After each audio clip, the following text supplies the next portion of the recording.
Hola, ¿cómo estás? Soy Hernando Calaza y esto es Hablemos de Autos, porque las noticias te las cuento yo, pero abajo en los comentarios charlamos sobre esto que tanto nos gustan, que son las cuatro ruedas, como sin insultarnos, porque la idea es que sea un diálogo enriquecedor para todos. Hoy tocaba hacer el unboxing del número 86 de Fórmula 1 de la colección de Salvat, pero como este ATS del 77 a mí no me pincha ni me corta en la historia de la Fórmula 1, decidí hacer hoy algo más interesante y distinto, y es recorrer los 85 autos que tengo acá, y ya sabes por qué son 85 y no los 86 completos, y ver cuáles son los que más me gustan a mí. Es muy personal el tema y no está relacionado con si arrasaron o ganaron campeonatos o los pilotó determinada persona. Sí voy a elegir seguramente algunos para detallar porque tuvieron elementos revolucionarios para la Fórmula 1, fueron interesantes para cómo se desenvolvió la historia de la Fórmula 1, pero en general tiene que ver con un gusto estético más que nada. Vení, vamos a hacer la recorrida ya por estos modelos y te voy contando cuáles son los que más me gustan. Uy, voy a tener que desarmar la repisa hoy, ¿eh? Bueno, de paso sacamos el polvito. Ah, mis criaturitas. Arrancamos y lo primero que te puedo decir es que los primeros años de la Fórmula 1 no son tan interesantes para mí. No me gustan tanto los autos donde el motor estaba puesto por delante del conductor. Sí me empiezan a parecer atractivos cuando el motor pasa a la parte trasera, algo que ya había hecho Auto Unión entre guerras y que Cooper se encarga de establecer cuando ganan el Gran Premio de Argentina del 58 con Moss. Más interesante todavía es este Lotus 25 y estéticamente porque me parece muy lindo, con una silueta muy esbelta, pero se lo siente bien agarrado, pero especialmente porque tenía estructura autoportante, algo que cambió la historia de la Fórmula 1. Me parece mejor todavía lo que pasa a partir del 66, cuando la fórmula permite usar motores de 3 litros o de 1.5 litros sobrealimentados y aparecen autos como los que están representados en la colección Salvat por este Brabham BT24 y este Honda RA300, los dos del 67. Fíjate que se vuelven más corpulentos, más importantes, hay más sensación de velocidad, de riesgo, de peligro, pero especialmente en el Honda me vuelve loco ver ese motorazo ahí atrás y todos esos caños de escape saliendo de ese V12 quedan fabulosos. Ya hacia fines de los 60 la Fórmula 1 empieza a experimentar con los alerones y la creatividad es magnífica. Fíjate, estos autos están en poquitos años de diferencia y las distintas soluciones que van probando, desde bocas anchas, entradas de aire, tipo carenados. Sin embargo, la papa acá la va a tener el Lotus 72, sí, Lotus otra vez innovando en la Fórmula 1, estrenado en 1970. Es el primer auto que tiene una forma de cuña absoluta para aprovechar mejor los alerones y por eso mueve los radiadores hacia unos pontones laterales, una idea que rápidamente fue seguida por otros equipos también campeones, como por ejemplo este Tyrrell que tenés acá. Y curiosamente hasta acá en la colección de Salvat me están faltando algunos autos de gran valor histórico, no sé si quizás los más lindos, pero por ejemplo el Cooper 43, con el que ya te mencioné que Moss gana Argentina del 58 y se empieza a imponer el motor atrás del conductor, o por ejemplo estaría bueno tener un Lotus 49 en la edición del Gran Premio de Mónaco del 68, donde debutan por primera vez los alerones en la historia de la Fórmula 1 y autos por ahí de ese año que eran un poquito un híbrido entre los que te mostré al principio y los que acabamos de ver recién.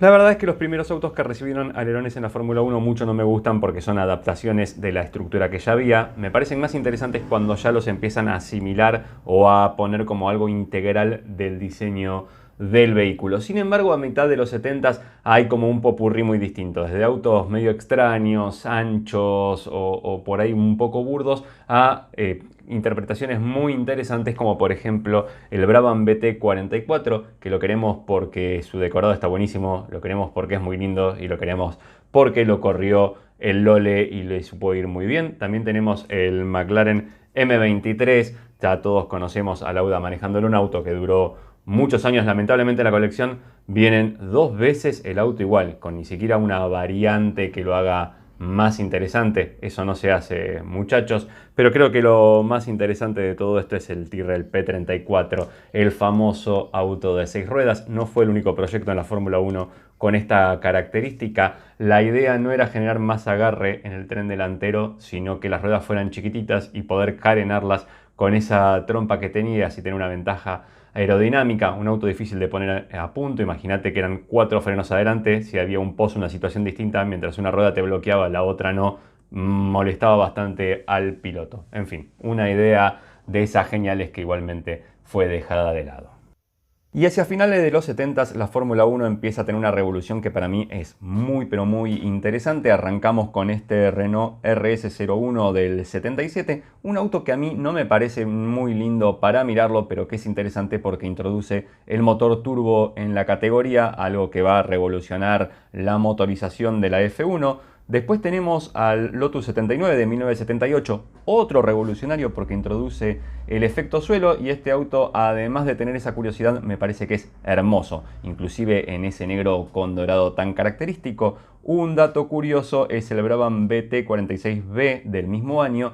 ¿Qué es lo que pasa? Cuando los de Brabham se dan cuenta que Lotus tiene esta ventaja aerodinámica, no la pueden replicar porque ellos tienen un motor boxer y no les permite usar esos pontones que generen el efecto suelo, entonces le colocan un mega ventilador que succiona desde abajo y tira todo para atrás, aduciendo que es un elemento de refrigeración para el motor. Bueno, corrió una carrera, la ganó y después de eso se lo prohibieron al auto absolutamente. Y en el grupo este tenemos a la Ferrari 312 T3 del 79, para mí un craso error porque todos nos acordamos de la T4 en el 79, que fue la que terminó ganando el campeonato, y no de esta T3, así que me gustaría tenerla también a la T4 en la colección de estos muchachos de Salvat.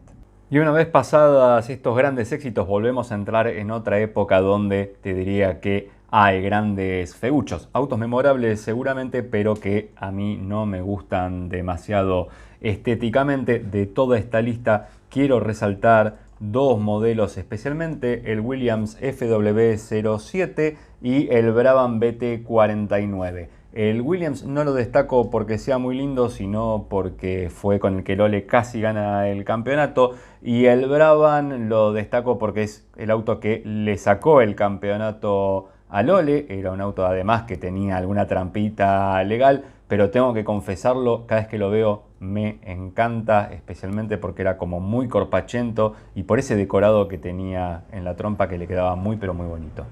Ahora, si en todo esto hay un auto que me vuela la peluca, es el Brabham BT52B del 83. Para ese año se decide prohibir el efecto suelo y Gordon Murray lo que decide es aprovechar el motor BM que tenían turbo, que estaba entregando hasta más de 1400 caballos en un modo de clasificación, y para eso lo que hace es volcar todo el peso hacia atrás del auto y ponerle unos alerones gigantes. El resultado es este coche con forma de flecha, donde parece un caza, donde está la cabina del piloto y atrás toda la parte mecánica, y esos inmensos alerones, especialmente el de adelante en forma de flecha, que refuerza la imagen de este auto que a mí tanto me gusta. No sé a vos, ¿qué te parece?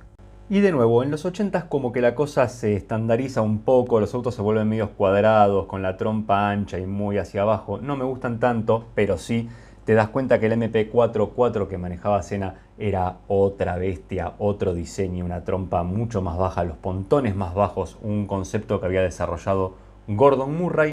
Y entramos en los 90s, una de las décadas que a mí más me gustan de los autos de Fórmula 1. ¿Por qué? Porque eran todavía muy bajos, eran muy anchos, pero además curvilíneos. Un ejemplo es este Jordan de 191, que se destaca no solo por esa cola angosta, sino por ese alerón delantero gigante levantado en el centro y el alerón trasero con más planos que un avión de la Primera Guerra Mundial. Otro dato interesante de esa década fue la aparición de las trompas levantadas. Benetton fue uno de los primeros que lo hizo. Lamentablemente no hay Ferraris de esa época que para mí eran muy pero muy lindas también.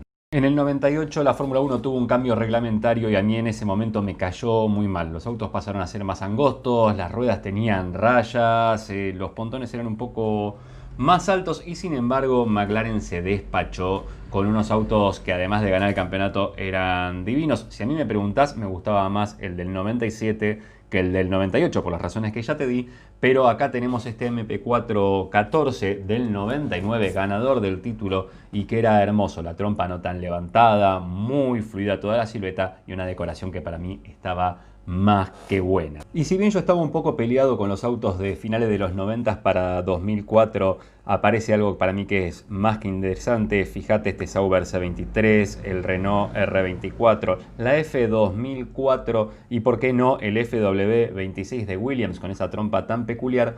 Todos empezaban a tener algo que a mí me gustaba mucho, que eran esas cucharas traseras que salían de los pontones, iban como hacia carenar las ruedas, y algunos también esas chimeneas que salían de costado que me parecían súper interesantes, como que daban idea de fluidez aerodinámica al auto. Y fíjate cómo todo es cíclico, que estos autos que me empiezan a gustar tanto hacia fines de los 2000 se habían tornado ya demasiado complejos, con demasiado sobrealerón, sobrealetín, placa, plaquita y plaqueta, algo que ya lo sobrecargaba demasiado estéticamente. Entonces la FIA decide hacer un cambio reglamentario para el 2009 y vamos de Guatemala a Guatepeor. ¿Por qué? Porque el espectáculo que dieron estos autos fue muy bueno, pero para mirarlos no eran gran cosa, demasiado angostitos, demasiado chiquitos, un alerón delantero demasiado ancho que pasaba prácticamente... Las ruedas parecían una aspiradora y además en un sobrepaso apretado tienden a tocar la rueda con el alerón, rompen un alerón o rompen la rueda. Y el alerón trasero demasiado chiquito, demasiado angostito y alto. Ahora, eso sí, hay que destacar la labor de Brown GP, que con el famoso doble difusor logra el campeonato ese año. Y si querés empeorar más las cosas, para 2012 a la FIA no se le ocurre mejor cosa que meter un cambio reglamentario que metió una especie de escalón en la trompa, y la verdad los autos parecían hechos con Lego o Rastic. Y si la querés peor todavía, en 2014 hicieron un cambio reglamentario que volvió a los autos fálicos, les agregó una trompa adelante, pero además de eso entramos en la famosa era híbrida, y yo creo que ahí se equivocaron completamente con lo que había que hacer, porque los coches tuvieron que empezar a ser corridos como si fuera una carrera de endurance, es decir, había que cuidar la cantidad de combustible, había que cuidar las cubiertas, había que cuidar los frenos, y cuando lograbas alcanzar al que tenías adelante no lo podías pasar porque tenías que seguir cuidando combustible, neumáticos o se te sobrecalentaba el auto. Afortunadamente en 2017 la FIA pega un volantazo y los autos vuelven a ser más anchos, más largos, con un alerón trasero más importante y con cubiertas más anchas. Sobre todo algo que se agradece mucho desde el punto de vista estético y de la velocidad que estos autos llevan en pista. Finalmente, en 2018 llega el halo, esa protección para la cabeza del piloto. Hubiera preferido yo el aeroscreen que se usa en la Indy. Al principio resultó un poco chocante verlo ahí en el coche, inclusive Havaianas lo asoció a una OJ y puso su publicidad en uno de ellos, pero significa un buen avance en seguridad para los pilotos. Ahora se espera que para 2022 llegue finalmente el cambio reglamentario y veremos qué tal quedarán esos coches. Las cosas indican que van a ser muy lindos. Veremos si Salvat puede incluir alguno de ellos en su colección. Llegamos al final del recorrido. Esperemos que te haya gustado toda esta vuelta por la historia de la Fórmula 1 según los autitos de la colección de Salvat. Yo espero que lleguen a algunos de todos estos que estoy reclamando y que a mí me gustaría ver. Yo te nombré los autos que a mí más me gustan y los que tienen que ver con algunos cambios técnicos o con algunas soluciones técnicas que revolucionaron la Fórmula 1. Decime vos ahora cuáles son tus favoritos y si hay de alguno de todos estos que quieras que haga una review puntual contándote la historia del equipo, del auto y de algunos datos más. Nos vemos en el próximo video y acordate, abajo en los comentarios hablamos de autos.